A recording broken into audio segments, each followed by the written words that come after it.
So when it comes to the commander ban list, I feel like there's a few cards that should potentially be able to come off because they were banned for a reason a few years ago, but I feel like it's time to update and get some of these cards off of the ban list because they probably don't need to be on there still. So let's take a look at a couple of these cards and find out.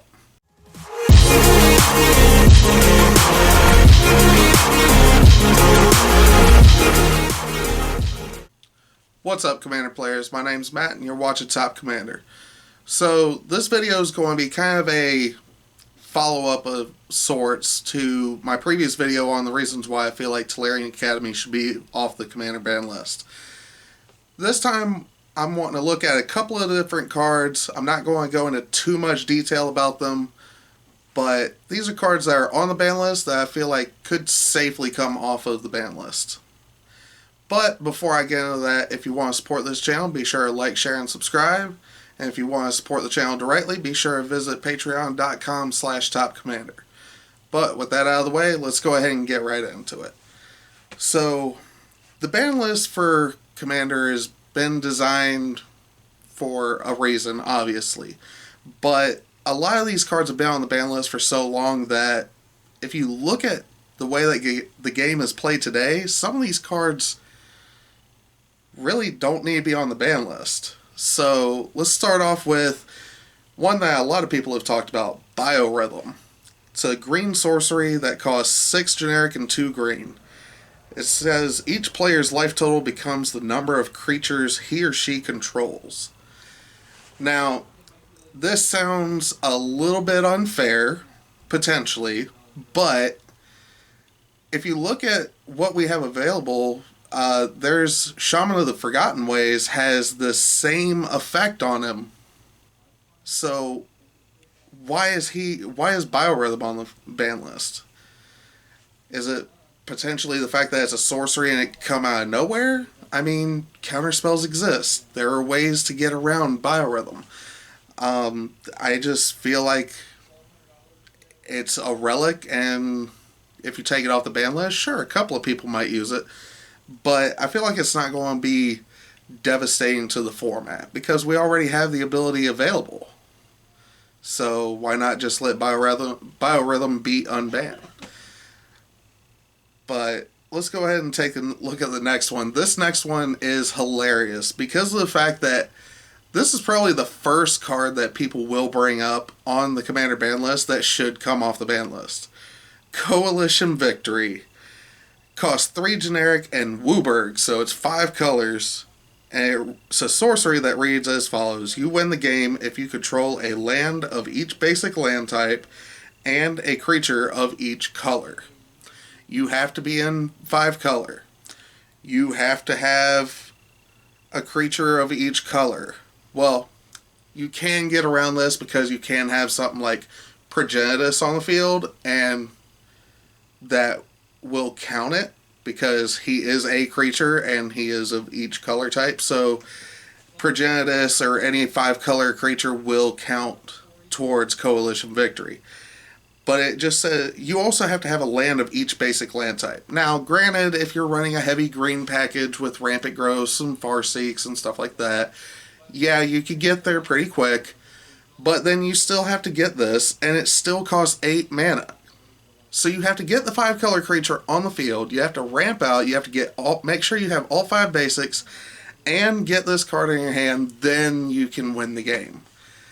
I feel like if this came off the list, somebody might do a fun deck to try and make this their win condition, but other than that, it's not going to be that big of a splash. It won't make that big of a hit, in all honesty, because there's a lot of setup involved, and I mean, there's nothing really else to say about some of these. Some of these are just kind of cut and dry, like Biorhythm and Coalition Victory.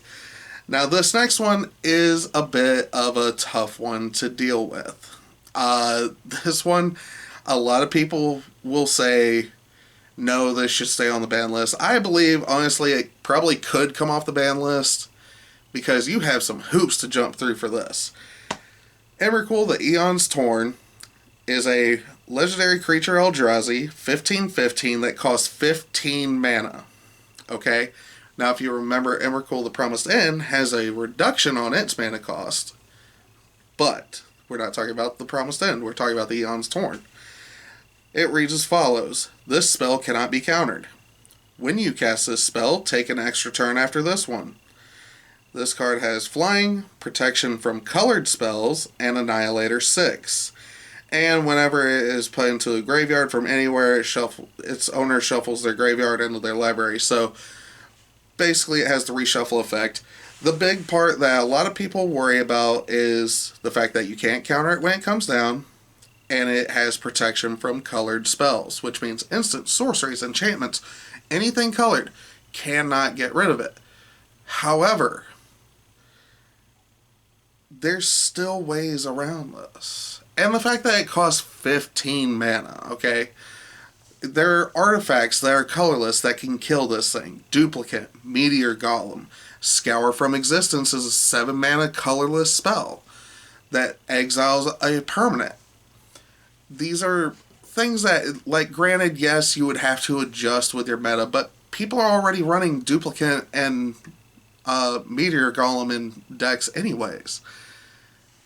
This is another card that I feel is not that terrible.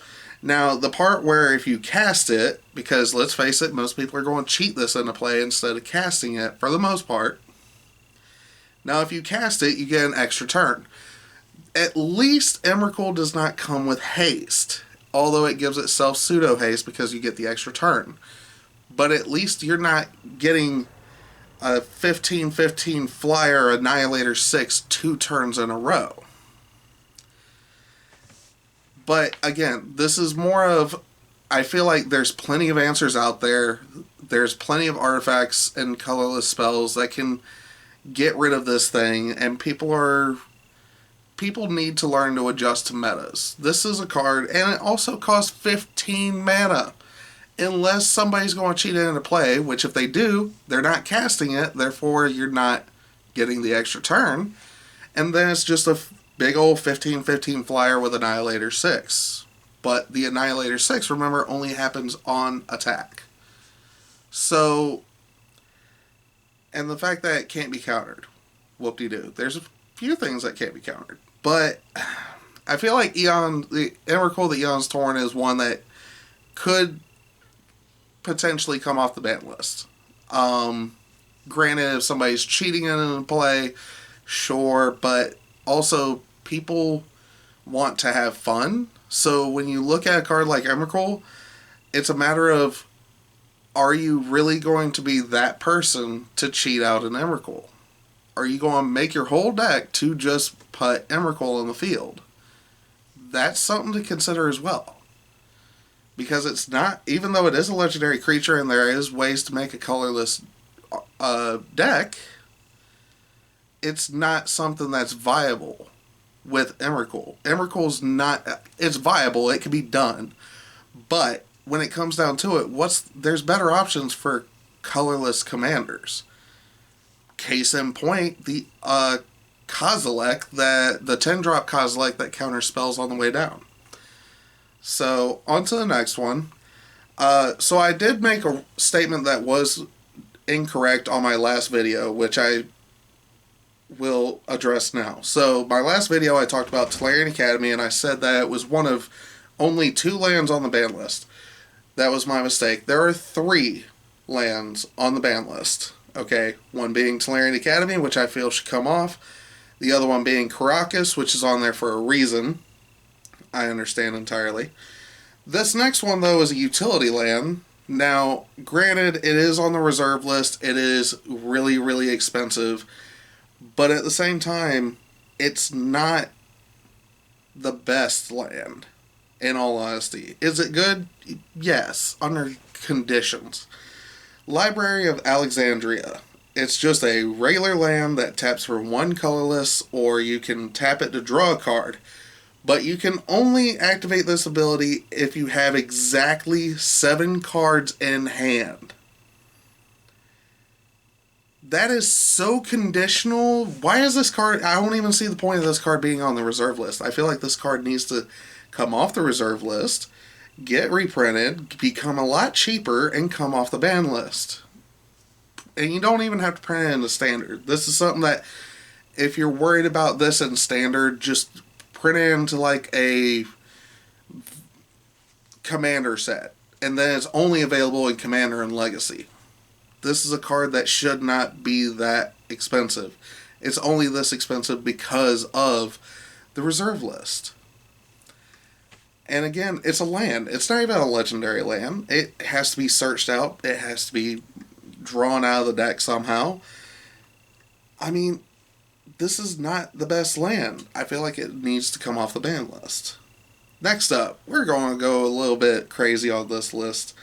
Some people, a lot of people will probably disagree with this, but Primeval Titan, 4 generic and 2 green for a 6/6 creature giant, has trample. Whenever Primetime enters, this is also the card that is known as Primetime. Whenever he enters the battlefield or attacks, you may search your library for up to 2 land cards, put them onto the battlefield tapped, then shuffle your library. Now, here's the part that most people... Yes, it's 2 land cards. You get 2 any lands out of your deck onto the field. Granted, but I feel like the part that most people miss is they come into play tapped. And if they go and get something like a Urborg Cabal Coffers combo, Primeval Titan is just a 6/6 trampler. You can get rid of it. There is creature removal in the game. Also, if they get it on ETB, cool, but they come into play tapped unless they have a way to untap the lands. But then this goes as a case in point. Yeah, they could go get an Urborg Cabal Coffers combo for lands and wreck you, but here's the thing. This goes back to another video I made. People need to be running Strip Mine, Wasteland, Dust Bowl, Tectonic Edge, Field of Ruin, Ghost Quarter. These lands exist. These are lands that are targeted land destruction. So if there is a problematic land, you need to be running those anyways. So is Primetime still got to be on the ban list? No. I don't think he does. I feel like it's just fine taking him off. He puts the lands on the play, tapped. There's no point for it. Alright. On with the next card, which I'll probably rant about a little bit more.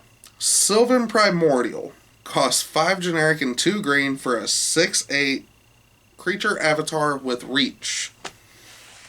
He was part of the Primordial cycle. There was one for each color. When Sylvan Primordial enters the battlefield, for each opponent, destroy target non-creature permanent that player controls. For each permanent destroyed this way, search your library for a forest card and put that card onto the battlefield tapped. Then shuffle your library. Now, granted, some people can be very, very mean with this because it says non-creature permanent. So you could, in theory, this is all in theory, if you want to be this person, if you want to be that guy, but you don't have to be. That's part of the self-policing. Flicker this a whole bunch and kill your opponent's lands. Okay, I see the argument there. But if you really think about this, it's still a 7-drop. Unless they're cheating it into play, which of course, something that Commander players do. Not going to deny that. But to get maximum value out of this, you have to be running mono green because you want to keep getting your forest into play so you can get something out of this. Unless your whole purpose for running this is to flicker it a bunch and be mean and destroy everybody's mana base, destroy all their artifacts, all their enchantments, but it doesn't destroy creatures. So, this, again, I feel like there are certain cards that are just that powerful, that are legal in the game, that people don't play because they're not trying to be that person. They're not trying to be mean. This is where casual versus competitive comes into play. Granted, the majority of Commander players are casual, but this is a card that most casual players probably won't even run. Most CEDH players probably wouldn't even run this because of the fact that it's 7 mana. They run their decks on a completely different curve. They don't run a whole bunch of high CMC spells. Unless, of course, the deck takes advantage of that somehow. But Sylvan Primordial, I feel like, could come off the ban list in theory, of course. These are all just pretty much just personal thoughts. Don't take any of this to heart because I don't have any effect over the rules committee. I'm not on the commander advisory group, so I have no say in this. These are just my thoughts that I'm putting out there for the community to discuss and maybe get people to take a look at the ban list and decide what for themselves whether or not they feel like some of these cards should still be banned. But you also got to look at both sides of it. Because most people, a card like this, yes, is it powerful? Is it mean? Absolutely. Can it be taken advantage of? Absolutely. Is everybody going to run it? No. It's just that simple. A lot of people will not run it because it is that mean. So, when it comes to the ban list, look at the ban list for yourselves. Is there any cards on there that you feel should come off the ban list? Some people were wondering if we should go back to the old days where we had 2 separate lists. We had a list of banned as commanders, and then we had a list of banned in the 99. Now, I'm not saying we have a ban as companion for Lutri, because in all honesty, I feel like Lutri is not that big of a deal. The way that they changed up Companion, he's now essentially 6 mana to get that effect off. Plus, you still have to have the mana for whatever you're casting to fork. So, again, this is just something for people to think about. This is more of a topic discussion that I want to see what everybody's reaction is, and I want to see what people have to say about this. I want to hear everybody's thoughts on this. What cards on the ban list do you feel like should come off the ban list? Do you feel like the ban list is fine? Are there cards that you feel need to go on the ban list? There's a trick question. But let me know down in the comments below what you guys think. Just check that out. I will totally be in there checking out responses and probably give a shout out if I have an idea for a video. But today's video is going to be pretty short and sweet, so take it easy, have fun, keep it casual, and I'll see you guys next video.